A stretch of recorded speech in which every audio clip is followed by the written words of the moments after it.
Voici Olivier, le client pour qui j'ai créé une toute nouvelle identité graphique pour son business Ball Education, une association qui organise des stages pour les enfants pendant les vacances. Il n'avait pas quelque chose de tout à fait professionnel, donc j'ai passé plusieurs jours à bosser sur une toute nouvelle identité. J'ai donc fait ce nouveau logo, choisi ses couleurs, utilisé ses polices, dessiné cette mascotte et créé ce système.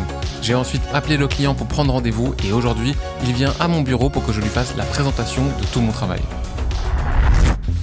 Bon, on y va. Let's go.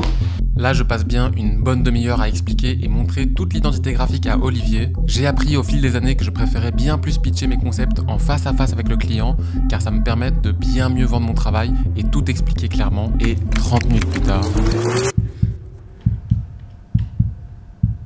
Trop bien. Écoute, hyper bon boulot. Je suis content. Ouais, je suis trop content. Merci. Non, génial.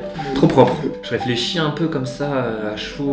T'inquiète, prends ton temps, présente à Tania et tu me feras des feedbacks quoi.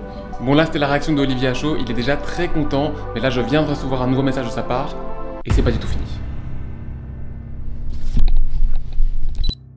Oui, Olivier m'a envoyé un feedback plus détaillé quelques jours après et voici ce que je vais devoir encore faire dans cette vidéo.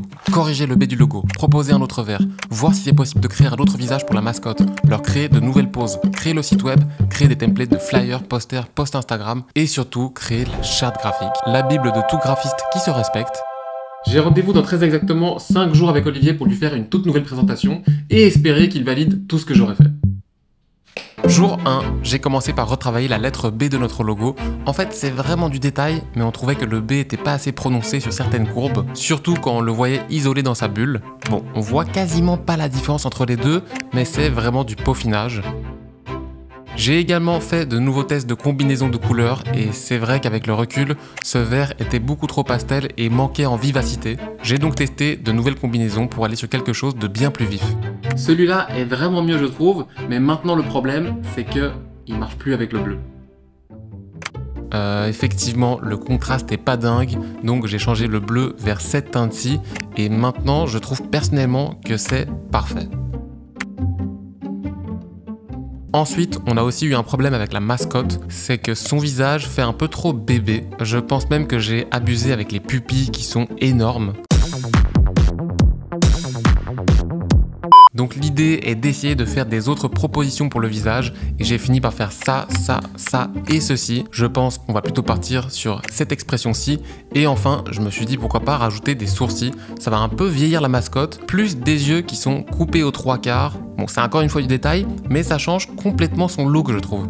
Et effectivement, c'est assez proche de ce qu'on avait avant, mais avec ces changements, je suis convaincu que c'est la bonne solution, donc je vais essayer de lui aussi le convaincre. En plus, j'ai rajouté des petits accessoires différents à chacune des mascottes, et je suis totalement fan.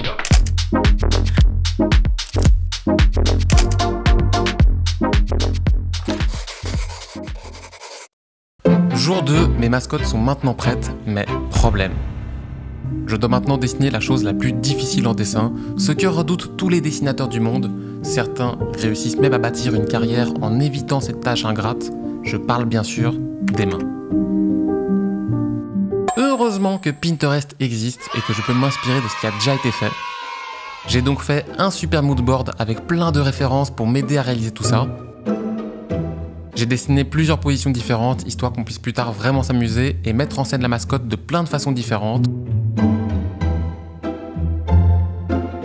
Et j'ai ensuite vectorisé tout ça sur Illustrator.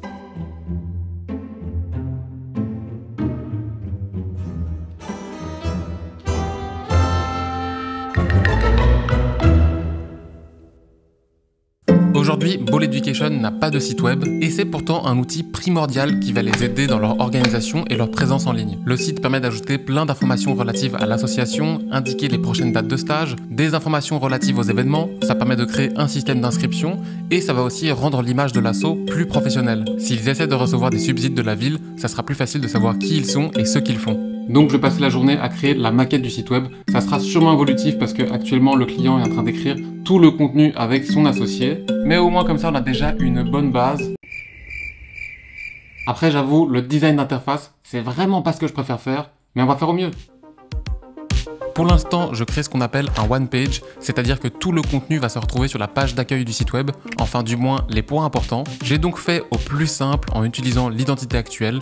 On a le header avec un petit call to action, suivi d'une brève explication de ce que fait Ball Education, les 3 mascottes qui représentent les 3 pans de l'association, et puis une petite galerie avec des photos de stages précédents. Je pense que c'est chouette pour les parents d'avoir rapidement un aperçu de comment ça se passe, et puis plus tard, quand j'aurai tout le reste du contenu qui est en cours d'écriture, je rajouterai la page mission, à propos et contact.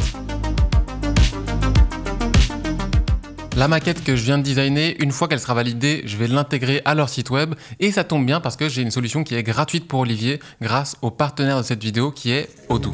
Odoo, qui propose plein d'applications pour gérer son entreprise, offre la première application, donc j'ai choisi l'application site web. L'hébergement et le support sont offerts ainsi que le nom de domaine la première année. Je cherchais une solution qui soit facile à utiliser, histoire que le client puisse lui-même prendre en main le site web une fois qu'il sera finalisé, s'il a envie de modifier des textes ou des images, et le builder de Odoo a été conçu dans cette idée de facilité d'utilisation.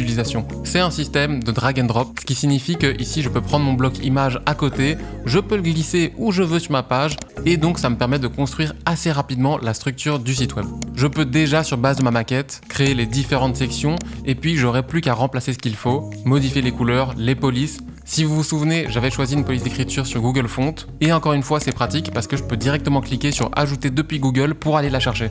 Odoo a également intégré dernièrement l'IA ChatGPT au Builder, donc vous pouvez l'utiliser très facilement si vous êtes en manque d'inspiration pour vos textes ou alors que vous voulez corriger ce que vous venez d'ajouter. Si vous voulez vous aussi créer gratuitement votre site web, je vous invite à cliquer sur le petit lien dans la description et je remercie chaleureusement Odoo qui sponsorise cette série.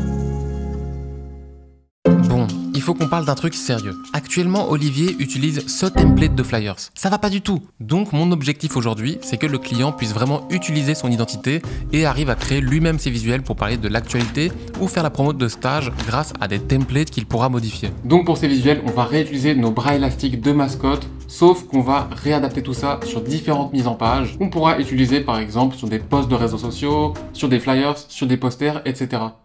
Pour le premier design, je vais partir sur quelque chose de très graphique et assez minimaliste, pas de photos. C'est un template qui est destiné à être utilisé sur les réseaux sociaux, avec lequel Ball Education pourra communiquer des petites infos. Le visuel peut évidemment être adapté avec n'importe quelle couleur, les mains et les bras peuvent varier également, et c'est aussi assez simple de le réadapter pour des stories.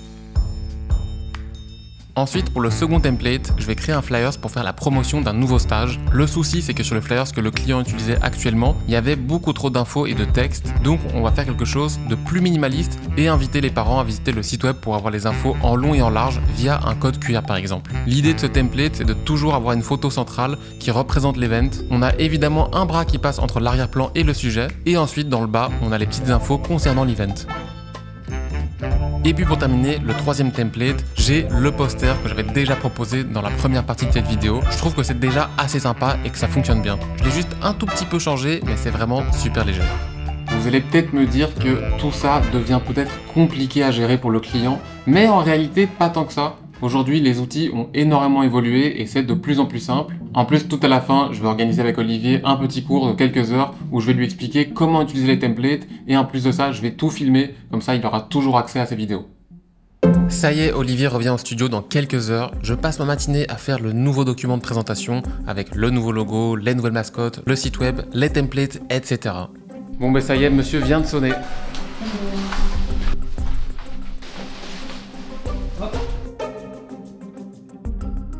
Bon, montrez-nous, monsieur. On va commencer.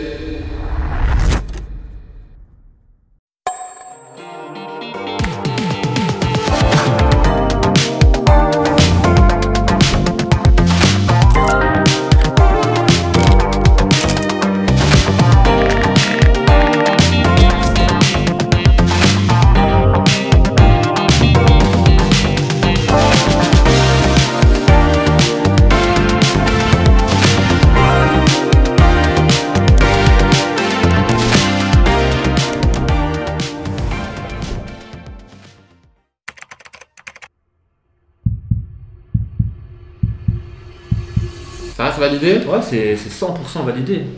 Ouais, 100%. Réfléchis pour te donner un commentaire négatif ou constructif, tu vois. Ouais. Un truc qui va à l'encontre du positif. Et je ne sais pas.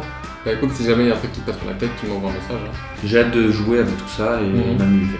essayer de m'amuser, tu vois. Bon, Olivier est super content et je le suis d'autant plus après tout ce boulot. Maintenant, on va passer au déploiement d'identité, donc c'est-à-dire changer toutes les photos de profil, faire un petit post d'annonce et surtout mettre en ligne le site web. Attendez, c'est pas fini, il reste un truc. J'ai failli oublier le brand book. Vous savez, ce document essentiel qui reprend tous les codes de l'identité, qu'est-ce que Ball Education, quel est son logo, ses mascottes, etc. J'ai évidemment passé un bon moment à le créer et le voici devant vous. Je tiens juste à préciser qu'il y a encore quelques trucs que je vais créer pour peaufiner l'identité, comme tous les assets qu'Olivier pourra utiliser sur les templates, aussi plus de poses de mascotte pour des visuels, mais c'est vraiment des détails et j'ai préféré me dépêcher pour qu'il n'y ait pas une pause de 3 mois entre le premier et le deuxième épisode. Et je vais aussi très certainement vous faire dans quelques mois un short pour vous montrer comment l'identité a pris vie, parce qu'on serait vraiment chaud de faire des maillots pour les jeunes, des stickers et sans doute une peluche des mascottes. J'espère que cette mini-série en 2 épisodes vous a plu. Merci à Olivier pour la confiance, merci à Odoo d'avoir sponsorisé les épisodes et surtout merci à vous d'avoir regardé la série. Ciao!